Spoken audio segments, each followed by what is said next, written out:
Kisah singkat kehidupan Nabi Yusuf alaihi salam. Dengarkan dengan hati, renungkan dengan jiwa. Awal kehidupan Nabi Yusuf.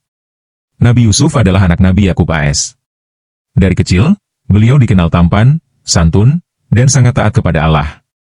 Suatu malam, Yusuf bermimpi melihat 11 bintang, matahari, dan bulan bersujud kepadanya.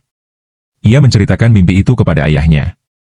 Nabi Yakub pun paham bahwa Yusuf akan memiliki kedudukan mulia di masa depan. Namun ia meminta Yusuf agar tidak menceritakan mimpi itu kepada saudara-saudaranya, karena bisa menimbulkan iri hati. Dilempar ke dalam sumur. Sayangnya, rasa iri itu sudah tumbuh di hati saudara-saudara Yusuf. Mereka merasa ayah mereka lebih sayang kepada Yusuf. Maka mereka membuat rencana jahat, membawa Yusuf bermain jauh, lalu melemparkannya ke dalam sebuah sumur tua. Setelah itu, mereka pulang dengan baju Yusuf yang dilumuri darah palsu, dan berkata bahwa Yusuf telah dimakan serigala. Nabi Yakub sangat sedih, tetapi tetap bersabar dan menyerahkan semuanya kepada Allah. Yusuf dijual sebagai budak. Beberapa waktu kemudian, kafilah dagang yang lewat menemukan Yusuf di dasar sumur. Mereka lalu menjualnya di Mesir dengan harga yang sangat murah. Seorang pejabat tinggi Mesir, dalam Al-Quran disebut Al-Aziz, membelinya dan membesarkannya seperti anak sendiri.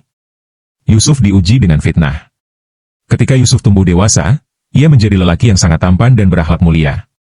Istri Al-Aziz tertarik padanya dan mencoba menggoda Yusuf. Namun Yusuf menolak karena takut kepada Allah. Wanita itu marah dan memfitnah Yusuf, sehingga Yusuf dianggap bersalah dan akhirnya dipenjara, padahal ia tidak berbuat dosa. Yusuf dipenjara. Di penjara, Yusuf tetap menjadi orang yang sabar, tenang, dan bijaksana. Ia menasihati para tahanan dan menafsirkan mimpi mereka dengan benar. Berita tentang kemampuannya menafsirkan mimpi itu akhirnya sampai kepada Raja Mesir. Yusuf diangkat jadi pejabat. Ketika raja bermimpi aneh yang tak bisa ditafsirkan siapapun, Yusuf dipanggil.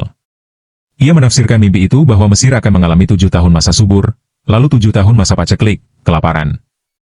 Raja kagum pada kebijaksanaan Yusuf, lalu membebaskannya dan mengangkatnya menjadi bendahara negara Mesir. Pertemuan kembali dengan keluarga. Ketika masa kelaparan tiba, saudara-saudara Yusuf datang ke Mesir untuk membeli makanan, tanpa tahu bahwa pejabat yang mereka hadapi adalah Yusuf.